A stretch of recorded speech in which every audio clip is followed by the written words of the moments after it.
Paano mag-transportation card recharge sa Handpass app?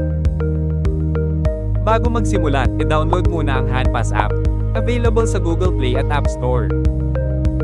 Pindutin ang Transportation Card Recharge. Pindutin ang Get Started. Ilagay ang iyong card sa NFC area ng iyong phone. Hayaang nakadikit ang iyong card.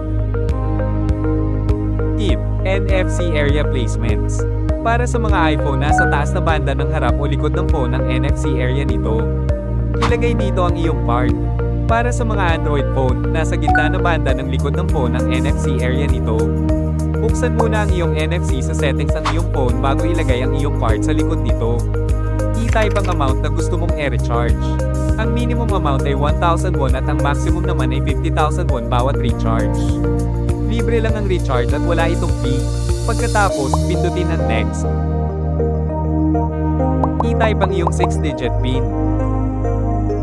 Idikit ulit ang iyong card sa NFC area ng iyong phone. Hayaang nakadikit ang iyong card. Pagkatapos, mare-recharge na ang iyong card. Recharge complete. Madali at mabilis na transportation card recharge.